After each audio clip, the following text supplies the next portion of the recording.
Good morning, everybody. Welcome to this week's Community Cafe. We are live on Zoom.com, and we are also live on Facebook Live. Our committee, our cafe committee, is made up of Chris Tillman with First Option Bank. We got Glenn Stockton of Stockton and Stern Law Firm, and myself, Mark Roberts, owner of Affinity Asset Management. Today's topic is estate planning for blended families and remarriages. So do me a favor, for those of you who are following us on Facebook, click the share buttons and share us with your loved ones, the people in your life. And then when you get a chance, go out to our Community Cafe Facebook page and like us, so that way you can follow us on that from now on, and that way your friends get a chance to always follow as well. Next week's topic, we got a juicy topic for next week. It's talking about a trusted advisor. Now, a trusted advisor could be somebody like me, a financial advisor, your banker, your attorney. But, are they a salesperson or are they a business owner? So that's what the topic is going to be next week. Is your trusted advisor more of a salesperson or more of a business owner? Today with me, I got Glenn Stockton of Stockton and Stern. Glenn, both have lots of clients that we got good stories to share, some bad stories to share regarding how things have been handled in second marriages and, in blended families. So Glenn, welcome. Thank you for joining us here today. Thank you. Good morning. So I enjoy doing these. Yeah, I do too. So Glenn, why don't you start us off here talking about, from a legal perspective, stories that you can maybe share with us, good stories, bad stories regarding blended families, marriages, just planning that needs to be done. Sometimes it's done and sometimes it never gets done. Yeah, I think, it's something just in the years I've been doing this, seeing the increase in number of people that are in blended families. Remarriages has always been something common, but now, it's become certainly at least half the number of cases that we do, if not more, are blended family situations. Either there's been a remarriage at some point, maybe a long-term marriage, but they were, had children in prior relationships. Maybe it's a short-term marriage. So the remarriage and second marriage issues are pretty prevalent. It's what prompted me, as many of you know, to become an estate planning attorney. It's what happened in my family when I was, before I went to law school, my grandfather remarried after my grandmother's death, and all the assets ended up going to that new spouse. And I thought, well, how did that happen? Because I don't think that was the intent. It was an accidental disinheritance. So I took a lot more interest in estate planning, I think, when I got to law school than I might have otherwise done. When we get, there's no right or wrong answer. I think that's the first thing to understand. It's going to be unique to each family. But let's talk about some of those issues that come up that if we're not aware of them. The first one could be with joint tenancy issues where, a married couple, they title accounts as joint tenancy. And don't think about the consequences of that. And we just, people all the time, they'll title the home in the joint names with their new spouse or their bank accounts. And in those situations, when they die, it doesn't matter what their will says or what their trust says or anything else. If that account was owned as a joint tenant and they die, the spouse or whoever is the joint tenant on there is now the new owner of this. And their will or trust has no effect on that. And that can be true with homes, vehicles, bank accounts, everything. When we provide for just outright distributions, a lot of people, they go into marriage and then they sign a will and says everything to my new spouse, and then they're going to divide it up among the spouse's children and their children at death. And oftentimes that doesn't end up happening, because once you die and you leave it all to your spouse, now it's subject to they can change beneficiaries, they can, and sometimes they're being encouraged to do so by their kids, or just kind of a lot of things can happen, and all of a sudden your kids are left out. If long-term care spin down, if this is when you're still alive, if you bring assets into the marriage, one of the spouses brings more assets than the other, and now the one who had lesser assets ends up needing long-term care at some point, he's going emergency care. The spouse who brought in more assets is now subject to a Medicaid spin down. Their assets are marital assets, are considered available resources. So we've got issues with that. Beneficiary forms, we leave our IRAs completely to the new spouse. Well, there's nothing necessarily wrong with that. Just be intentional about it, because it's your death, the spouse ends up, because your beneficiary designation is controlled. Doesn't matter what the will said, doesn't matter what the trust said. And finally, the other big issue we see is just increased family conflict. After the death of one spouse, the children of that spouse having conflict with with the other spouse.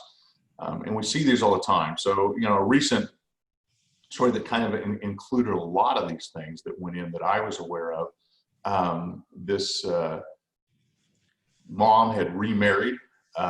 She brought more assets into the relationship than the husband. They were married for a number of years, probably close to 20 years. But she brought more assets in. She then also inherited assets from her mom when her mom died. They brought in additional assets, and she had never done any planning. And so then upon her death, everything ended up going to the new husband. And that worked okay for a while. You could see cracks in there. The kids were, her kids were a little bit upset that they didn't receive any inheritance. So I don't know if it was a sense of entitlement, they thought they should have received some.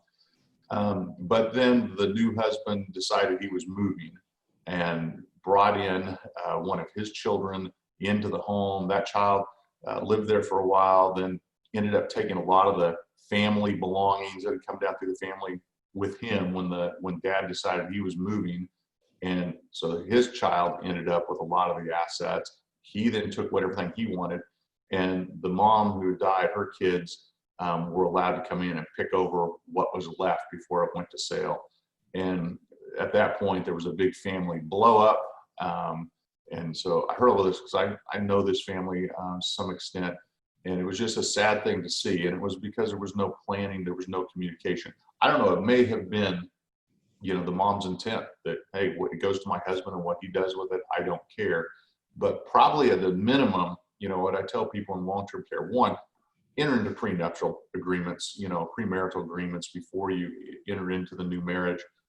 Talk to your kids, make sure that everybody's clear what's going on, and then, see an attorney. And there's a lot of things to do. There is no cookie cutter recipe, right answers, wrong answers. It's what you want at the end of the day. So that's kind of big picture of what I guess this topic sees. And Mark, I know you see a lot of this stuff too. I mean, with beneficiary designations and spouses, and I'm sure you can tell a lot of stories about situations where there were what we would call accidental disinheritances, or at least appear to be accidental disinheritances. Accidental or just misplaced trust. I mean, we got lots of bad stories to kind of share on these.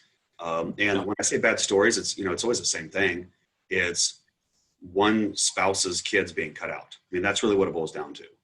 I would say the most common thing is when people get remarried, and they could have been married for quite some time. It could be a relatively long-term second marriage, but they don't share the same kids. So they have blended families. They have kids from separate, the first marriages. And so, as this couple age, they make sure that they are each other's beneficiaries on everything. So they'll contact us as the financial advisor and say, okay, I want to make my spouse first beneficiary and my kids the secondary beneficiary, which is very common in lots of things. Now, like for Amy and I, that would not be a big deal because we're first marriage and been married for 26 years. And so we should be each other's first beneficiary and our kids should be second beneficiary. But, let's say we were divorced and Amy or I, we got remarried, and now we've been married 10, 15 years, whatever. It's kind of just natural to make your new spouse the beneficiary of stuff because you want to provide for them. In the event that we die or die early, we want to provide for them. But what I try to get people to do is understand that if we leave everything to your spouse, and then by the time your spouse dies, it's your spouse's money. It's in your spouse's accounts. It's no longer required to go to your kids. You might have an agreement that upon that death, they're supposed to give that money back to my kids. They don't have to. So I encourage them to go see an attorney, go see somebody like you, so they can actually put that in writing, so that it spells out, when I die, I want my assets to go to my second spouse, and I want to provide for that person. But upon the second spouse's passing, it goes all back to my family, not to, let's say, her kids. And I would just say accidental trust. They just don't think that kind of stuff through on the logistics of it. So people sometimes, I find, fight me a little bit on wanting to go back and see the attorney or to go see an attorney because, I don't want to spend, a couple $1,000s with an attorney to get an estate plan. My stuff is simple. I don't have a lot of assets. I got beneficiaries on everything. So we see things like that. But really, when you have second marriages and blended type families, that is really the only way to do that. Is I can't put that in a beneficiary form. There's just no way IRAs and 401ks and life insurance, we can't put this stuff properly on a beneficiary form that accounts for the various scenarios of who dies first and do I provide for my second spouse? When does it go to my kids? So it needs to be done legally with somebody like yourself to create those documents. And I'm assuming that's what you're referring to the same thing, right? Yeah, no, it's first thing. And it starts really in that second marriage situation. What I would encourage people is get the premarital agreement, the prenuptial agreement, and make sure you address these issues, that you go in, that the spouses both know what their rights and obligations are. I mean, if one of them comes in with the expectation that they're going to inherit everything, is it understood that, hey, we're going to keep separate assets? This all needs to be spelled out in a premarital agreement. Rights and responsibilities during the marriage with regard to living arrangements, what's going to happen in the home, division, and obligations to pay expenses, spell that kind of stuff out. And then also, is there an obligation or expectation that each of the parties are going to maintain long-term care insurance, life insurance? We can easily provide for both parties. We can purchase life insurance. It just needs to be spelled out. Not only the rights and obligations, what happens if they divorce, which is what most people, I think of when they think of a prenuptial. Oh, that's in case I end up getting divorced. But a prenuptial agreement can also talk about rights and obligations of the surviving spouse when one of them dies. What right do they have in the estate? And those things should all be spelled out. So if entering into a second marriage or contemplating that, I would, tell you, you got to get this done. Think about it, communicate, spell it all out, and don't just enter into this blindly. But you're absolutely right, Mark. We see this all the time. They go in, they don't put the prenuptial agreement together, they get in, and they don't think through thoroughly enough, and they're naming beneficiary designations or everything to spouse with the idea that everything's going to work out like they want. And even when that trust is well placed in our spouse, and we know our spouse wouldn't do that, sometimes they lose control. If they end up needing a conservator appointed at some point who is managing their assets, that conservators manage it for their benefit. Your kids don't enter into the picture anymore. And so, there's a lot of things that can happen that could easily be avoided with, a properly executed estate plan and really, hopefully, that prenuptial. But if not, well, then let's get this agreement spelled out through estate planning documents, a kind of post-nuptial agreement that will address this. So let me kind of ask you from this perspective. A lot of people that are going to be watching this on Facebook Live are not clients of mine, clients of yours. So it's easy for me to talk about this from my angle, because when I have clients that are divorced, they get remarried, I know how to address these topics and to tell them about the pros and cons of the various things that can happen. But ultimately, I have to send them to an attorney like yourself to create the documents to get this thing in order. So I was going to flip it over to you is, because you work with lots of different financial advisors that are out there like me, how often would you say, like, what percentage of the time is their current financial advisor bringing up these issues to them, or is it more you're bringing up the issues to them when you find them? Yeah, unfortunately, most of the financial advisors, insurance agents, they're not. I don't, it's just not on their radar screen necessarily. That's what I thought. Yeah, they're just not addressing those issues. So the red flag that goes up for me on that is you're talking to people about this, and you're the one bringing up these sensitive issues and how to overcome them and kind of work through what the options are, the pros and cons of those options. Can you imagine how many people are out there that work with financial advisors, or they're the kind of person that are like a do-it-themselfer? They manage their own investments, they do their own thing, and they never get a chance to see you. So if they're not doing it for themselves because they don't know this stuff, and they don't have a financial advisor, like you say, are not bringing this up, and they're not clients of yours, it's just not getting done. So I just find that there's a lot of misplaced assets that go to the wrong set of families. And I've just had in my 24-year career, money that I expected to go to these clients' kids, and sometimes they don't. They go to the new spouse's kids who are not my clients, because the husband and wife didn't put these plans together. And there's only so much I can do with a beneficiary form as a financial advisor. It really needs to be done in the legal documents. So yeah, I had a feeling you were going to say that it just doesn't happen. And as you say, financial advisors are just not bringing this up. And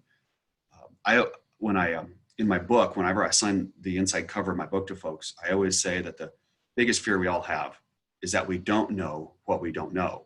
So if we don't know this stuff, and we don't have a financial advisor ever bring this up, and they don't think they need to see an attorney. They got maybe a basic will, but they don't have anything else. Yeah, that's where a lot of assets go unclaimed, or they go to the wrong direction. And it's just scary. A lifetime of savings and building things up, and it just doesn't go to the proper people.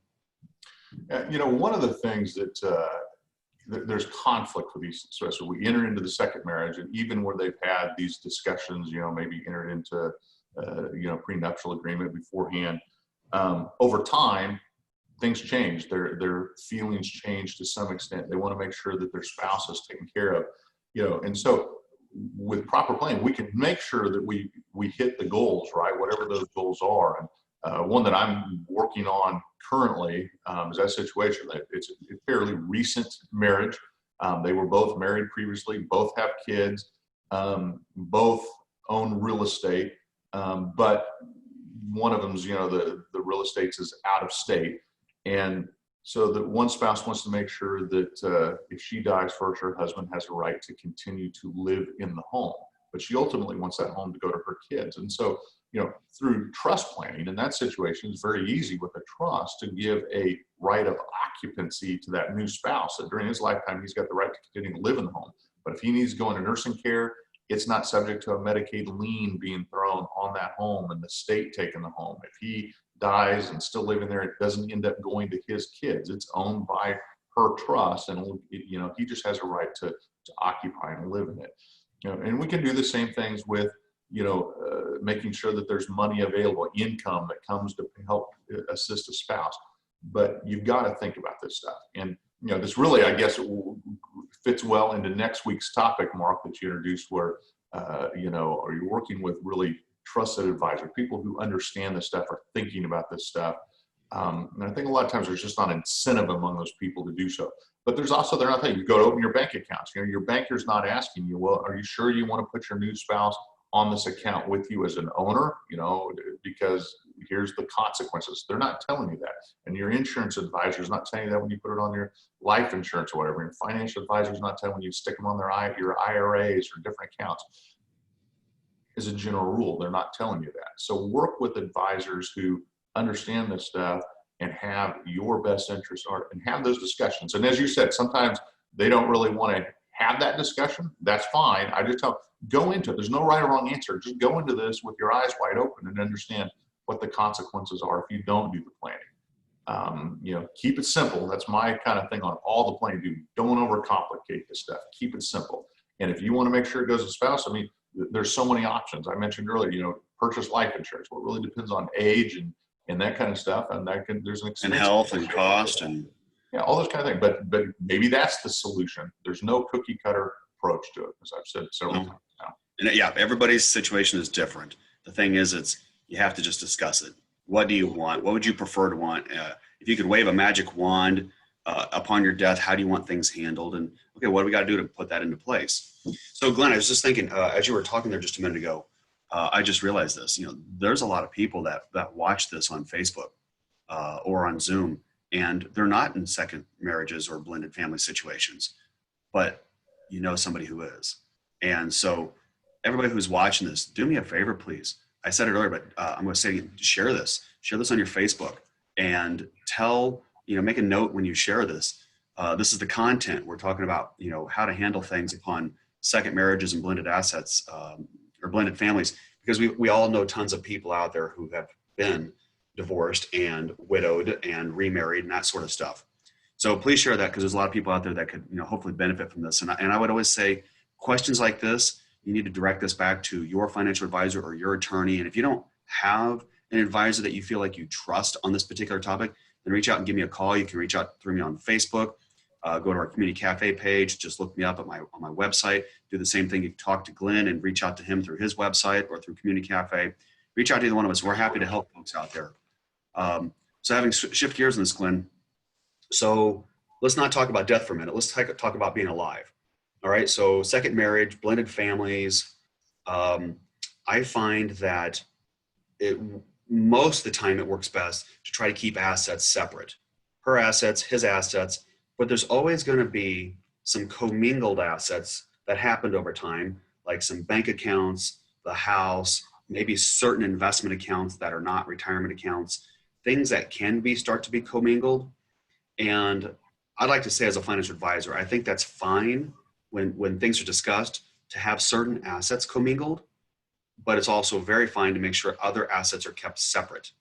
And it's not just for you guys re-divorcing or one of you dies and having to deal with the kid issues on either side.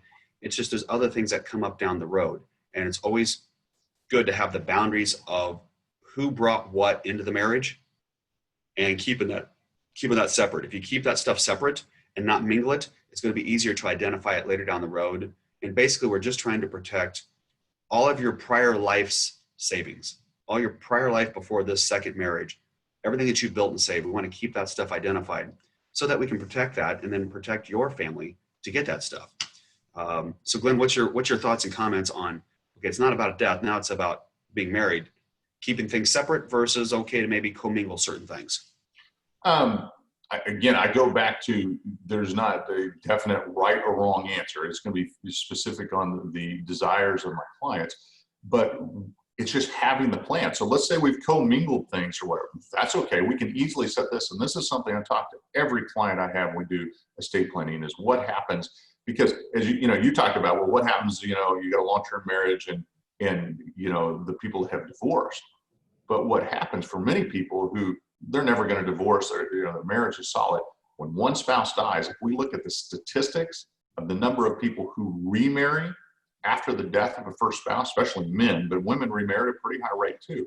I mean, that the numbers are much more, likely that you'll remarry than not remarry, after the death of a spouse, unless it's very, very late in life. So making sure that we have those plans in place. And it's just, and be intentional. So let's say they commingled their assets. The listeners here, they didn't get the premarital agreement together. They didn't keep separate finances. They're already in their second marriage. Fine, we can easily fix that. Now it's going to require a trust. I cannot do it with beneficiary designations.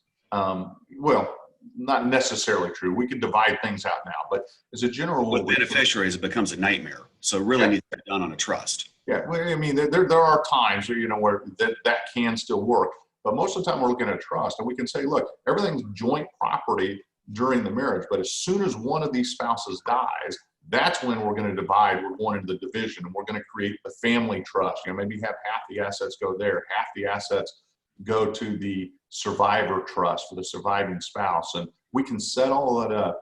At the end of the day, proper planning is making sure that your assets go to who you want, when you want, the way you want, with the least amount of cost, taxes, and complexity involved. And a proper estate plan should address that. And we can easily do that. But you need to, as you said, you need to get with your advisors and make that happen. Don't leave this to chance. Don't put it off, because tomorrow is not guaranteed for any of us. You got to get this planning done. If you don't, we're going to see family conflict. We're going to see hurt feelings with the kids. We're going to see, where we just got a mess and now we're a burden to our loved ones. So just get the planning done. Hopefully you did it before you entered into the second marriage, or upon when you're, in a blended family. There's just things you got to do. You've got to, premarital be one consideration. Update your existing documents. It's amazing to me how many people get remarried and they never update their wills or estate plan, or how many people divorce and never update their estate plan, and they still have their ex-spouse named as their agent under the power of attorney and beneficiaries on forms. And there's some laws to protect, but just get that stuff updated upon remarriage. And so those would be a couple of the big things. Update your beneficiary forms and work with advisors who look at this holistically. You don't update your estate plan over here and then go do beneficiary designations over here, without. They have to coordinate.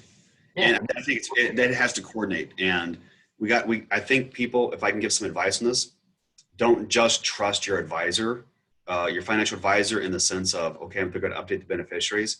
If that advisor isn't making it obvious that the accounts they manage for you needs to be coordinated with the work that your attorney is doing or had done already for you on the estate plan, then it kind of should throw up a red flag, because they're just trying to tell you, yeah, we'll update the beneficiaries, but maybe there's more to it. It's more than just updating the beneficiaries. It needs to coordinate with your estate plan, because you don't want to have beneficiaries saying one thing and the estate plan, the will, or the trust say something else. So Glenn, I'm not going to put you on the spot, but there's a rumor about you, little rumor. And I don't know that I've ever really talked to you about this before, but the Glenn Stockton prenuptial agreement, pretty sticky, pretty mean, pretty concrete. And so I've had situations where I've had folks get remarried, and they need to get a prenuptial agreement, and sometimes it's not a big deal. But talking about a prenup is just kind of almost like a taboo topic. It's kind of like, I want to get married to you, but I want you to sign this document because I don't trust you and I want to protect my assets. And it's a very awkward conversation. Trust me, I've had this conversation lots of times with folks that got remarried. So one of the things I always encourage people to do is, you're married today, you're in a good marriage today, go update your estate plan and make sure there's language in your estate plan that talk about, in the event of a divorce or a death, that if there ever is a remarriage of one of us, that a prenup is required. Put it in your documents. So if you do ever get remarried later in life, you're not the bad guy. You're basically telling the new spouse, hey, my estate plan was done years ago, and my language is put into my estate plan years ago that I am required to have a prenup. Kind of just takes away some of the, the distrustness, I guess you'd say, out of this, the ugliness. I've also had situations, Glenn, where people come to me who are in a really good, committed dating relationship, and they know they're going to get married here soon to the second or the third spouse. And I'll talk to them about a prenup. And they're like, wow, they know they want to talk about it, but it's an uncomfortable topic. So I say, you know what I would do if I was you? Go over and see Glenn and get your estate plan in order just for yourself as a single person today. I know you're dating, you're not married yet, but go get your estate plan order and put the language in there that your estate plan has the prenup language kind of in it. So that way, before you get married, you can have that conversation and say, hey, honey, I have this estate plan that's been put in place and it requires me to have a prenup. Again, just try to find a way to bring this subject up, to get this done, to protect you and your assets, protect your kids, basically, without showing your new loved one the distrust. So you got any comments you want to add to that? I just say, certainly every married couple that comes to me with it, when we have the trust at the death of the first spouse, if one of them remarries, I have that conversation all the time and highly recommend that we include that very language. Because you're right, that comes in, we're getting ready to get married, and the new spouse says, oh, how unromantic that, we have to sign a prenuptial agreement. I don't like this. And I say, well, if we don't, we lose access to this money over here. All of a sudden, it becomes a lot more romantic than it was just a moment ago, right? Oh, yeah, let's sign this thing because we're going to lose access. So it's just putting that in as a requirement of trust. That's why I say I can do things with trust I can't do with any other estate plan. You can't put that requirement on beneficiary designations. You can't put, that type of requirement in a will. The will only comes into play at death. So we really need trust in those situations. But it's important to address it and at least think about it. And if you choose that, no, I don't want to do those types of things. If we go into marriage, this is our money. And if I give it all to the new spouse, that's okay. That's fine. If that's your decision, just be very intentional about it. But what most people do who just don't even consider this stuff and they don't get around to the planning, it's unintended consequences. And that's what happened to my grandparents. When everything ended up, my grandfather remarried shortly after my grandmother's death, late in life. He lived only 3 months after he married. He died 3 months after he was married, and everything ended up going to that new spouse. And like I said, I wasn't in law school yet, but that stuck with me. When I got to law school, I was like, that should have never happened. My mom ended up getting a box of stuff that was put out on the driveway by the new spouse. She wouldn't even let us over. She'd made it clear we weren't welcome at the home, all of those things that came in. So you guys didn't even get the family photo album, right? No, didn't get photo. We didn't get to even sit in the family room at my grandfather's funeral. We sat out with the general public. She and her kids sat there. She was very hateful. I don't know why. We really didn't even know her. They'd only been married 3 months. They lived out of state. That was my first time to physically knew what she was doing. her. Oh yeah, she knew absolutely. She knew what she was 30 doing. years younger than my grandfather too. She knew exactly what she was doing. But I think my grandfather just, he didn't. And I know my grandmother's intent was not that the new spouse would end up with everything and her daughter would be left out. I don't think that was my grandfather's intent either. It was just not doing the planning. And so I just tell people, get the planning done, be intentional about this, review your documents on a regular basis, work with trusted advisors that will help you. If you don't have any, second your call to feel free to reach out to us. But, you need to look at this stuff. You need to get the planning done. Well, to wrap this up, the third party of our community cafe here, who's not joining us here today, Chris Tillman, he's really supposed to be out of town on a major hiking trip across Colorado, and his trip got cut short. And so we kind of have a couple of these planned out where Glenn, you and I are doing several in a row without Chris. But Chris himself at First Option Bank has a tremendous amount of experience and knowledge on all of this topic here of dealing with a second marriage, a third marriage, blended families, transferring assets from one to the other. So, Chris kind of represents the banking side of the three of us, but he's also representing kind of like the trust department, a professional money managed trust department at a bank who manages these assets. So he's got a tremendous amount of experience from that, as I would do the legal side, the financial side, and then you have the legal side of that. So anybody, you guys have topics on this, whether you know us already or you don't know us and someone shared this video with you, please reach out through Facebook or however it's best for you guys to reach out and hunt one of the three of us down. If I end up getting the information, but it's not really relevant to me, it's to Glenn or to Chris, I'm happy to forward that over to them as well. So just the important thing is reach out to us, get those particular questions answered on this topic. This is a big topic. I think I mentioned this earlier. If I didn't, I apologize. Did some statistics on this last week, looked this up in preparation for today. 50% of marriages end up in divorce. 100% of marriages end up in death. So, but 80% of remarried, 80% of people end up getting remarried. So this is a very relevant topic. And whether it affects us personally, it may affect somebody else in our family, it may affect somebody else higher up in the family tree, or it's just some friends that we know or loved ones that we know. Got to share that kind of stuff. So let's wrap it up on that. We're at our 30 minutes. We like to try to stick within 30 minutes. Again, everybody, please share this video. Go to our Community Cafe Facebook page and like us so that way you can follow us on that if you would, please. Glenn, as always, buddy, thank you for joining me here today. Love your content. Appreciate you being a part of this and sharing your many years of wealth of knowledge here today. Right. And for all those listeners, review those plans, update those beneficiary designations if you're in a remarriage or second marriage situation. Just take a look at that stuff. Mark, thank you very much. Appreciate it. And I think I'm seeing you next week on our topic next week. So, yep, that's going to be a good juicy one. Trusted advisors, are they really a salesperson? Are they more of a business owner mentality? So we'll go deeper into that. All right, everybody, thank you for watching here today. Be safe, be healthy. All right, take care. Bye-bye.